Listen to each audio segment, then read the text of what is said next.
As the sun rises in the east and sets in the west, empires, large or small, rich or poor, created by invaders, conquerors, colonizers who conducted genocide and ethnocide, had fallen apart, and shall fall apart independent of time and place.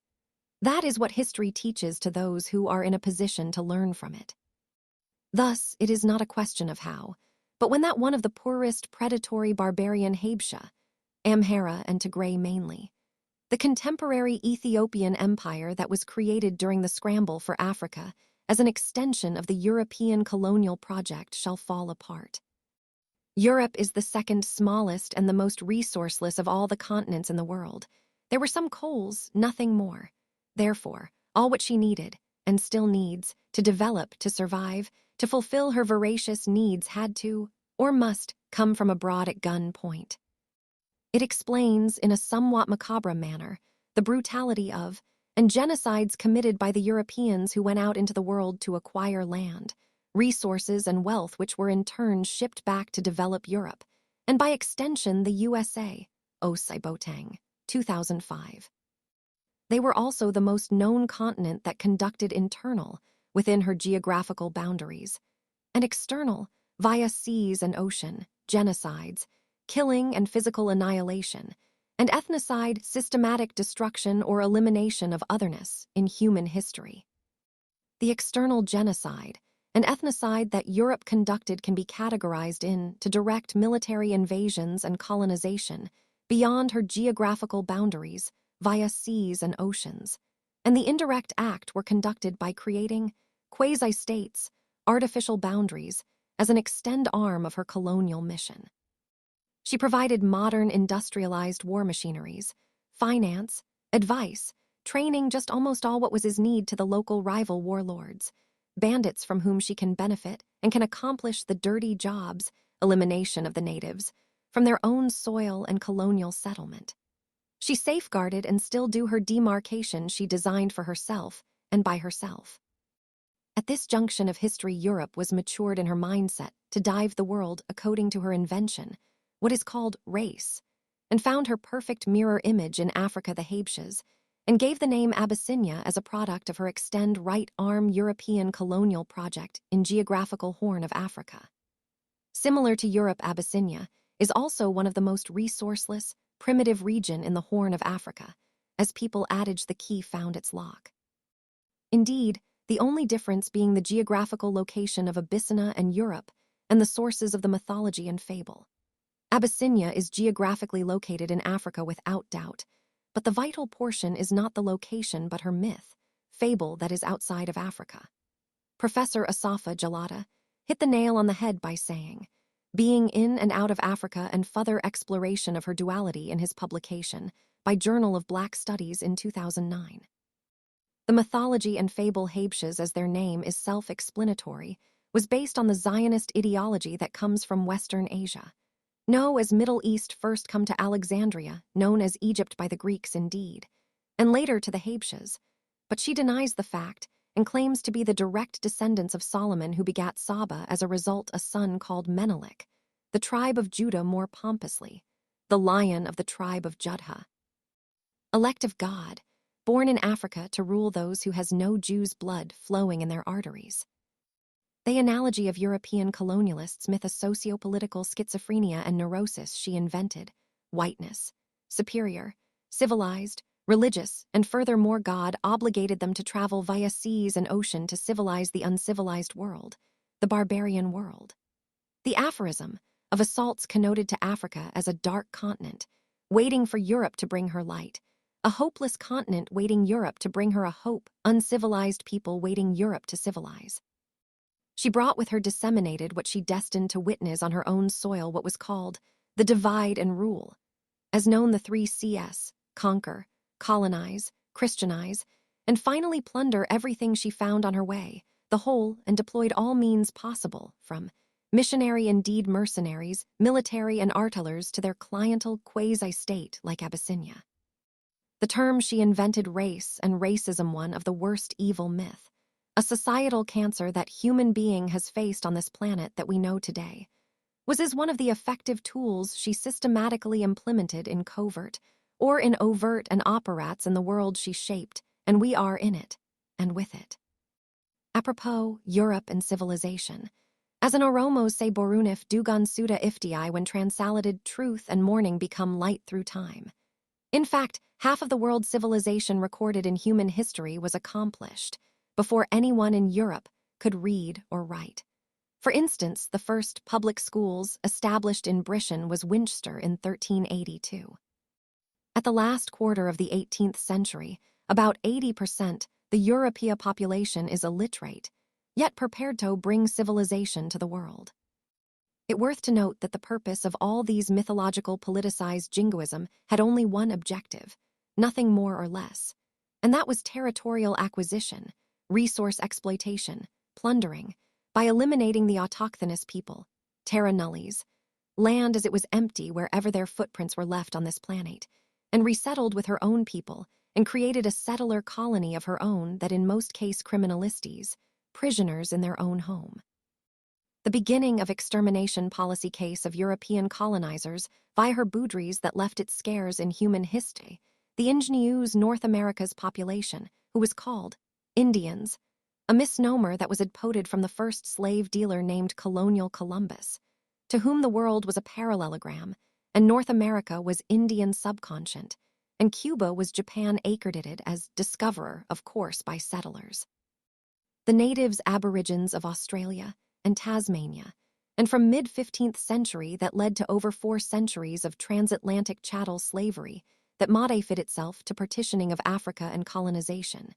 Direct military conquest armed with modern industrialized artilleries for which no African nation and their likes, in the rest of the world, were not prepared for what is going to happen on their own soil. The same people who exploited Africa for the last 2 millennia that conducted genocide. Ethnocide on African invented a new vocabulary called globalization, defend our interest. We investment to develop Africa, etc. that showers the worlds of today, and determined to protect the world she designed, buttressing local proxy, despotic, tyrant regimes in African content and the likes at all coast. If one ferret out the truth, nothing has changed in her mindset in relation to Africa. Then it is the growth and the influence of Asian content as a rival that Europe and her historical allies America have never dreamed to be challenged on the world she designed. The uncomfortable truth, what must be told, is the term globalization is nothing but an extension of colonialism, i.e. neocolonialism, that was not spoken, but done based on the dictum, might is right, wherein might meant nothing, but who owns the best killing machine or afford to buy it to eliminate the indigenous people from their land. No moral and no ethic. Again, Africa is wanted, and refound to be re-scrambled at grand level from every compass directing toward Africa. It was said that the past has never been the past at all. Even it is not a present, it can be the future.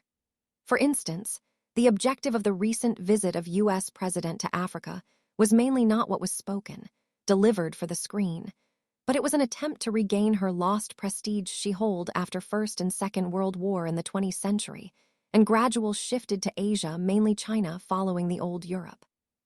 The relationship between Africa and the colonial Europe is analog to, if a snake molts it sheds its old skin, refreshes it, and is still a snake. Walter Rodney in his book How Europe Underdeveloped Africa wrote, Africa helped to develop Western Europe in the same proportion as Western Europe helped to underdeveloped Africa. Furthermore, it was uranium from the Belgium Congo that was part of the original Manhattan Project, which produced the first atomic bombs. Was it not? Other of the world-reckoned minerals like diamond that created apartheid in the southern part of the Kingdom of Monomotapa, renamed to South Africa, and other precious mineral resources like cobalt, platinum, chrome, coltan, the lists go on, mineral oils etc., fertility of her soil and nature among others that turned Africa to a magnet of attraction to the North Poor that led to wars in each and every angles of Africa that holds true to the very date.